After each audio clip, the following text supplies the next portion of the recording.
शापित वाडा, गूढ आणि रहस्यांचा थरार. भाग 1 तर तुम्ही पाहिलाच असेल. आता भाग 2 सादर करत आहोत. संजयने वाड्याच्या दरवाजातून पाऊल ठेवलं. रवी मागेच थबकला.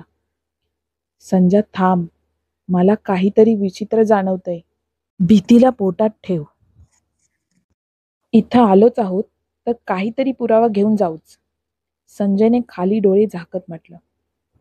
वाड्याचा परिसर अंगावर काटा आणत होता. प्रत्येक खोलीत एक जिवंत स्मृती अदृश्यपणे थरारत होती. धुळीत माखलेली जुनी खेळणी, फुटलेले आरसे आणि अंधाऱ्या कोपऱ्यात हसण्याचा गडगडाट ऐकू येत होता. पण लोक नसताना दोघेही भयंकर घाबरले होते.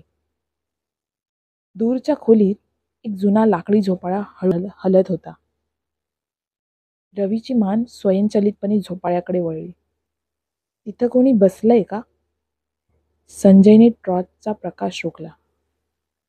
सावली हळूहळू उभी राहिली. काळजाला स्पर्श करणारी ती सावली. झोपाळ्यावर एक चेहरा दिसला. चेहरा माणसासारखाच, पण डोळ्यामध्ये फक्त रिकामेपण. क्षणभर दोघे थररले.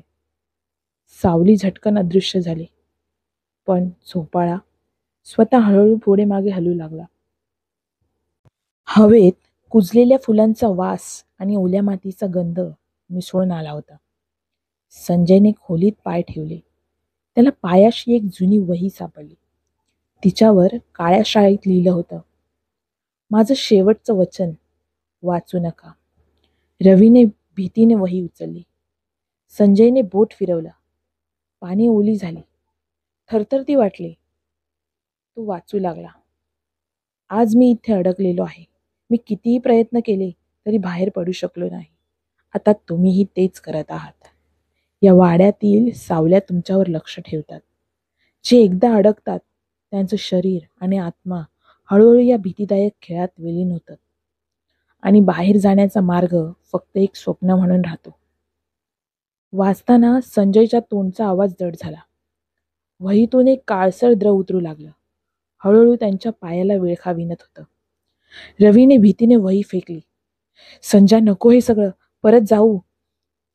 संजयने एक खोल श्वास घेतला.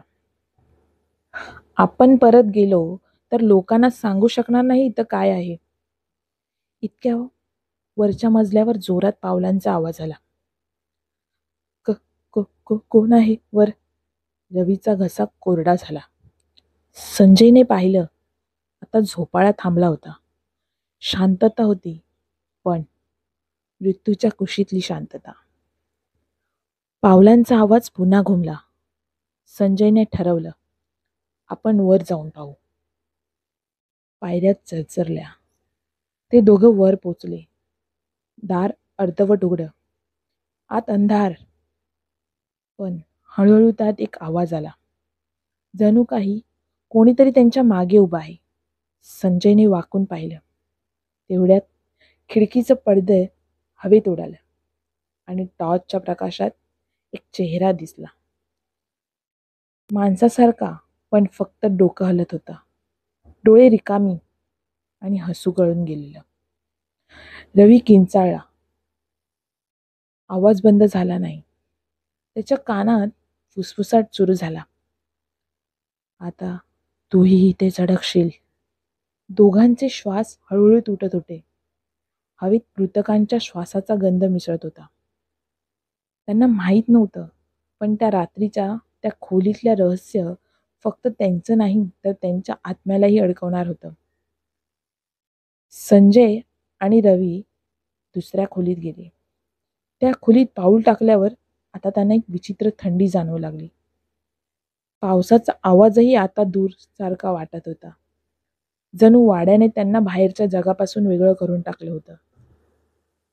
खोलीत फक्त एक मुडकळीत आलेला पलंग आणि पांढरं झाकण घातलेलं काहीसं दिसत होतं. संजयने टॉर्चचा प्रकाश पुन्हा रोखला. झाकणाखालचं काहीतरी हल्ल्यासारखं वाटलं. आजचा भाग देखील पूर्ण ऐकल्याबद्दल धन्यवाद. पुढील भाग उद्या संध्याकाळी 6 वाजता प्रकाशित होईल. तुम्हाला माझ्या स्टोरीमध्ये काही चुका आढळत असतील, काही सुधारणा वाटत असतील तर तुम्ही त्या नक्की कमेंट करून सांगा. मी त्या सुधारणा करायचा प्रयत्न करेन. आणि तुम्हाला जर माझ्या स्टोरी आवडत असतील तर नक्की लाईक, शेअर, सबस्क्राईब करायला विसरू नका. धन्यवाद.